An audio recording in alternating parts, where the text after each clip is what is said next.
వచ్చే assembly parliament ఎన్నికల కోసం వైసీపీ స్పీడ్ పెంచింది. పూర్తి స్థాయిలో ప్రచార కార్యక్రమాలకు వైసీపీ అధినేత జగన్ రెడీ అవుతూ ఉన్నారు. 27 నుంచి ఎలక్షన్ కోడ్ ముగిసే వరకు కూడా ప్రతిరోజు ప్రజల్లో ఉండే విధంగా ఆయన ప్లాన్ చేసుకుంటూ ఉన్నారు. దాంట్లో ఫస్ట్ పార్ట్ ప్రజల్లోకి బస్సు యాత్రతో వెళ్లేందుకు ఆయన సిద్ధం చేసుకుంటూ ఉన్నారు. దాని పేరు కూడా మేమంతా సిద్ధం పేరుతో ఇప్పటికే సభలు నిర్వహించారు మేజర్ ప్రాంతాల్లో. అండ్ దాన్ని కంటిన్యూటీగా మేమంతా సిద్ధం అనే పేరుతోటి బస్సు యాత్రను నిర్వహించబోతున్నారు. ఈ మేరకు వైసీపీ జగన్ బస్సు యాత్ర షెడ్యూల్ రిలీజ్ చేసింది. ఈ నెల 27 నుంచి బస్సు యాత్ర షురూ కాబోతోంది. మేమంతా సిద్ధం పేరుతో బస్సు యాత్ర కార్యక్రమం నిర్వహిస్తుంది ఫ్యాన్ పార్టీ. మొదటి రోజు ప్రొద్దుటూరులో మొదటి బహిరంగ సభ ఉంటుందని సజ్జలు తెలిపారు. అంటే ఫస్ట్ ఆయన ఇడుపులపాయలో తన తండ్రి సమాధి దగ్గర నివాళులర్పించిన తర్వాత అక్కడి నుంచి ఆయన యాత్ర ప్రారంభిస్తారు. మొదటి బహిరంగ సభ ప్రొద్దుటూరులో ఉంటుంది. ఆ తర్వాత రోజు 28న నంద్యాల, 29న కర్నూలు, 30న హిందూపురం పార్లమెంట్ పరిధిలో బస్సు యాత్ర నిర్వహిస్తారు. ఆ తర్వాత అది ఇచ్చాపురం వరకు కూడా కంటిన్యూ అవుతుంది.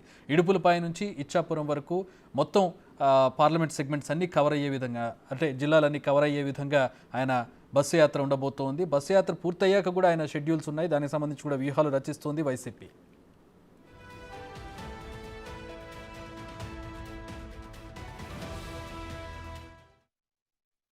ప్రొద్దుటూరులో ఈవినింగ్ ఈ మేమంతా సిద్ధం సభ జరుగుతుంది.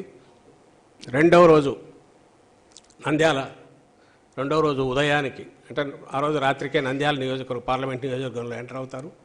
రెండవ రోజు ఉదయం టెంటేటివ్లీ నంద్యాల కావచ్చు లేదా ఆళ్లగడ్డలో ఆగి ఆ రోజు ఉదయం ఇంటరాక్షన్ ఉంటుంది.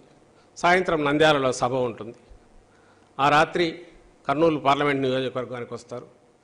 మరుసటి రోజు సాయంత్రం ఎమ్మిగనూరులో సభ ఉంటుంది.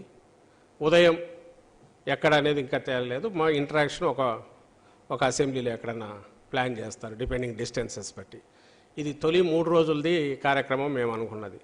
దీని తర్వాత నెక్స్ట్ ఎప్పటికప్పుడు మీకు ప్రజలకు మీడియా ద్వారా మీకు ప్రజలందరికీ మా షెడ్యూల్ జగన్మోహన్ రెడ్డి గారి.